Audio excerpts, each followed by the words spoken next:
E quando vamos para a temática de selo no livro do Apocalipse, se eu perguntar para você agora, qual é o selo de Deus no livro do Apocalipse? Geralmente os adventistas respondem assim, o selo de Deus no livro do Apocalipse é o sábado.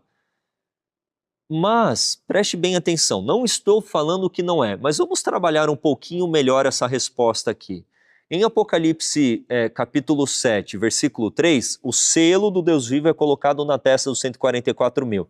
Apocalipse 14, 1, o selo é o nome. Então o que é o selo? É o nome, é o caráter de Deus.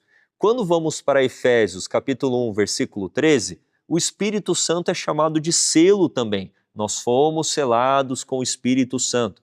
Quando vamos lá para Isaías 8,16, a lei é chamada de selo. E quando vamos para a lei e analisamos os 10 mandamentos e entendemos as características de um selo no contexto do Oriente Médio, tanto lá no Egito, depois na Mesopotâmia também, um selo ele tinha 3 características: nome, função e domínio. E o único dos 10 mandamentos que nós encontramos o nome do Senhor, que é o Senhor em caixa alta, que é o tetragrama sagrado, YHWH, encontramos a função de Deus, o Criador, e o seu domínio, os céus, a terra, o mar e as fontes das águas, é o 4º mandamento. Então, a Bíblia chama de selo o quê?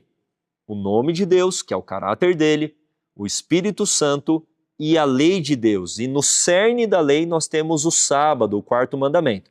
Qual é a relação entre o Espírito Santo, qual é a relação entre o nome e o caráter de Deus, o Espírito Santo e a lei? Sabe qual é? É expressa ali em Hebreus, no capítulo 10, versos 16 e 17, e também em Hebreus 8, olha só o que diz, qual é a relação entre a lei, o Espírito e o nome de Deus, que é o seu caráter. Qual que é a relação entre essas 3 coisas?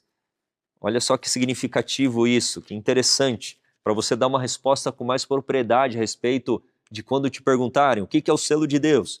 Olha só, vamos começar aqui com Hebreus 8, a partir do verso 10. Porque esta é a aliança que depois daqueles dias farei com a casa de Israel, diz o Senhor. O que é a aliança, a nova aliança? Porei as minhas leis no seu entendimento, e em seu coração as escreverei, e eu lhes serei por Deus, e eles me serão por povo. Nós temos aqui também em Hebreus 10, versos 16 e 17 o seguinte: esta é a aliança que farei com eles depois daqueles dias, diz o Senhor. Porei as minhas leis em seus corações e as escreverei em seus entendimentos. Acrescenta, e jamais me lembrarei de seus pecados e de suas iniquidades. Então a nova aliança no sangue de Cristo, a aliança que é mais antiga do que a antiga aliança, porque é o pacto eterno, é o concerto eterno entre o Pai e o Filho, de que se a humanidade caísse em pecado, Cristo seria o fiador, e quando Cristo exclama e fala na cruz do Calvário, está consumado ou está feito, é o pacto entre o Pai e o Filho. Está consumada essa aliança, eu cumpri a aliança, eu sou o fiador, eu sou aquele que pagou o preço no lugar da humanidade, eu sou o seu substituto. Se apodere desta verdade em nome de Jesus. E a nova aliança qual é? Deus escrevendo a lei em nosso coração. Ora, é o Espírito Santo, quando eu aceito a Cristo como meu Senhor e Salvador, é o Espírito Santo que escreve a lei no meu coração e a lei expressa o caráter de Deus, que é o nome dele.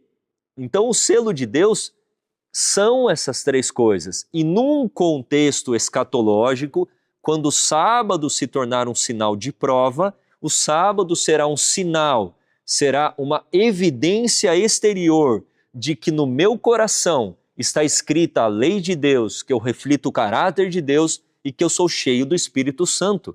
Ou seja, todos aqueles que, neste contexto escatológico, preste bem atenção nisso, neste contexto dos eventos finais, quando o sábado se tornar um ponto de prova, ou seja, quando for emitido lá nos Estados Unidos um decreto dominical, e o sábado, o 4º mandamento, se tornar um sinal de prova, aí sim o sábado se torna um sinal exterior de que eu recebi o selo de Deus. Ou seja, o Espírito Santo domina 100% a minha vida, ele escreveu a lei de Deus em meu coração e eu reflito o nome de Deus, a glória de Deus, eu reflito certamente o seu caráter.